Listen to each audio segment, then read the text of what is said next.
Oi, gente, boa tarde, tudo bem?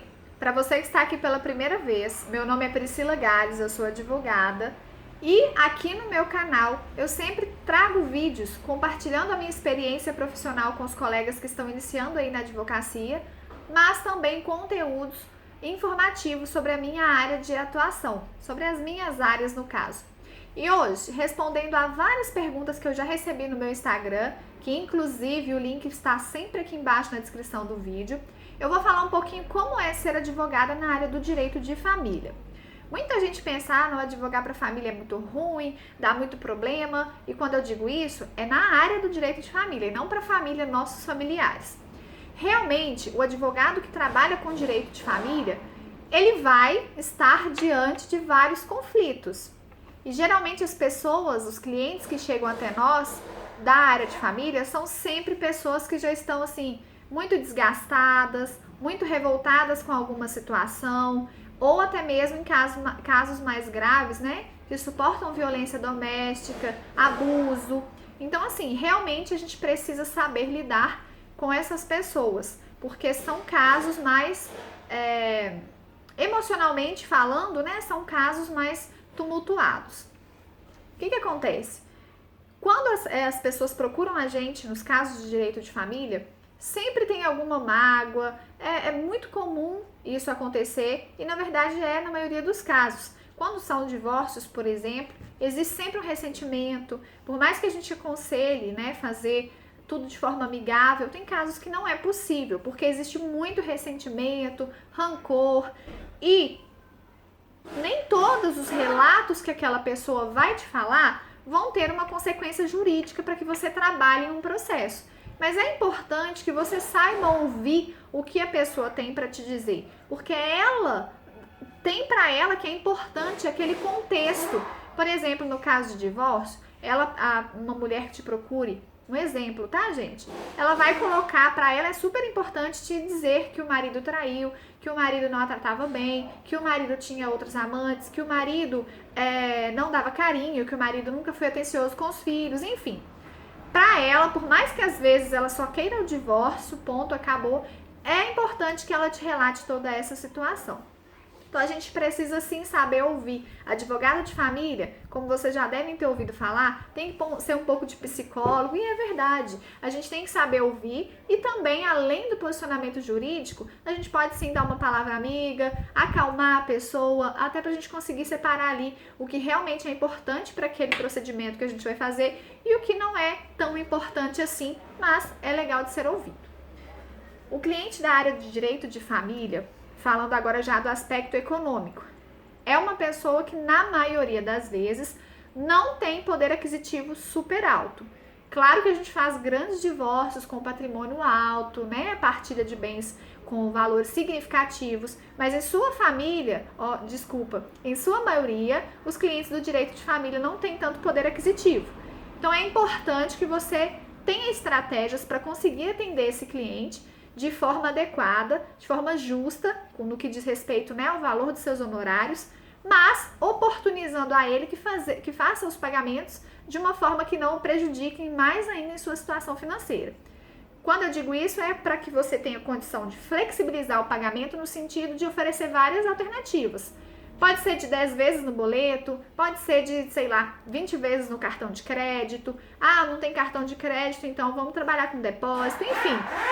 Você pode oportunizar que a pessoa feche o serviço com você, pagando o valor justo, mas de uma forma que ela tenha condições para tanto. Assim, vai ser benéfico para todo mundo. E ainda falando sobre essa questão financeira, você há de considerar, por exemplo, que uma mãe que está pleiteando aí a ação de alimentos, pode ser que essa pensão alimentícia seja a única renda para garantir ali o sustento de toda a família. Então, às vezes, por exemplo, é um exemplo, você pode admitir como advogado o seu primeiro recebimento logo após a decisão inicial do processo que determinar, por exemplo, o desconto da pensão em folha. É uma alternativa. Então, tudo isso deve ser analisado, lembrando sempre que tem que ser observado aí os valores, né, que devem ser cobrados como honorários, consultando a tabela dos honorários dos advogados do seu estado, mas também oportunizando ao cliente uma forma de pagamento que atenda às suas necessidades. Bom, falando da duração dos processos na esfera do direito de família. Quando são casos, né, judiciais, mas que há consenso, ainda assim pode demorar alguns meses. No caso de direito de crianças, por exemplo, menores, né, há que se ouvir o Ministério Público, então isso pode demorar um pouco. Às vezes é um procedimento consensual, mas pode demorar meses em razão dos detalhes do caso específico, como a oitiva do Ministério Público. Quando a questão é litigiosa, aí sim, pode demorar até anos, dependendo da complexidade das provas, dependendo aí do que as partes querem discutir. Tem gente que, vocês sabem, brigam até pelo garfo, pela divisão do garfo. Então, isso aí pode durar anos e anos. Não é legal que isso aconteça. Como advogado, claro, você sempre vai aconselhar para que as partes tentem resolver de forma amigável, chamando ao escritório, tentando realmente um acordo. Se de tudo não tiver alternativa, não tiver jeito, aí precisa ser judicializado. Qual o tipo de ação que eu faço aqui no escritório? Eu trabalho com pensão, tanto o pedido como cobrança e execução. Hoje não tanto mais cobrança e prisão, né, pedido de prisão, mas com o pedido de alimentos mais comumente. É bem comum mesmo aqui. Tanto por acordo como litigioso. Faço divórcio, tanto litigioso como consensual, partilha de bens. Faço discussões, né, de guarda compartilhada, guarda unilateral, enfim, o que for ali pertinente no caso. Trabalho com dissolução, reconhecimento e dissolução de união estável, por aí vai. Faço todas essas ações mais comuns aí no direito de família mesmo. Uma dica que eu deixo para vocês aqui é que tratem assim com bastante atenção o cliente do direito de família, porque é um cliente que sim, demanda mais atenção. Quando eu digo isso é no sentido de que ele vai certamente várias e várias vezes fazer contato com você ao longo do processo para te trazer alguma informação que ele considera relevante, justamente por estar discutindo uma questão que para ele é muito dolorosa. Então, se acontece algo novo, uma discussão com o parceiro, ele acha que isso é importante, ele vai te comunicar. Por exemplo, questões dos filhos, né? Discussão de guarda. Qualquer coisa que acontecer na casa do pai que a mãe não concorde, a mãe vai te procurar para relatar aquilo e perguntar se tem que tomar alguma providência.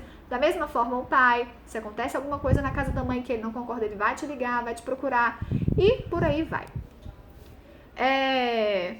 Então é importante, como eu estava dizendo, que você trate o cliente do direito de família com mais atenção, porque ele é, sim, um cliente que precisa de ser mais ouvido, em razão de toda essa carga que eu falei com vocês no começo, né, que as pessoas, a maioria já chega no escritório, assim, bastante desgastada com a situação. Então, você pode ouvir, você pode dar uma palavra que acalma. Outra dica importante também que eu deixo para advogar no direito de família é que você acompanhe os sites, né, que tratam da área do direito de família, como o IBDFAM, por exemplo.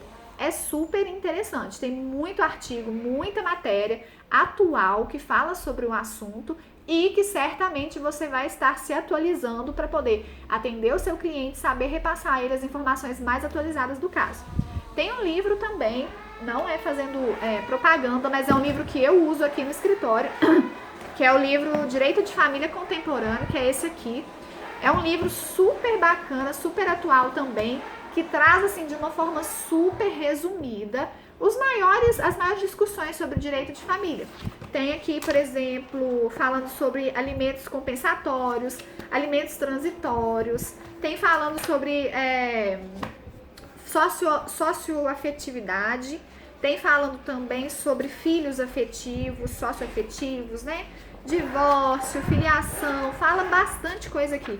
E tudo assim, de uma forma super atual, já te mostrando o posicionamento do STJ, dos principais tribunais, muito bacana mesmo. Investigação de paternidade, a gente faz aqui no escritório também, nesse livro tem muita informação. Bom, então é isso, advogar no direito de família, eu particularmente gosto bastante, me identifico muito com essa área. A verdade é que a gente tem que ter um controle emocional como advogados, porque a gente não pode, né, se envolver com as emoções do cliente. Às vezes a gente é colocado diante de situações aqui que a gente tem vontade, sim, ajudar a pessoa a fazer algo de concreto por ela, porque são casos assim de às vezes de violência, de ameaça, a gente vê crianças em situação vulnerável e a gente quer realmente ajudar. Então é legal que você tenha também contato de projetos na sua cidade que acolhem as mães em estado de necessidade, que acolhem as crianças, né, em situação de vulnerabilidade. É super legal que você tenha os telefones anotados para que você possa passar para a pessoa quando ela te procurar e estiver nessa situação. Bom, no mais, faça o seu melhor sempre. Tente sempre prestar um serviço jurídico, mas também ajudar aquelas pessoas que te procuram e que já estão numa situação tão difícil. Espero que o meu relato sirva de alguma forma para vocês, né? Eu espero que tenha ajudado. Um grande abraço.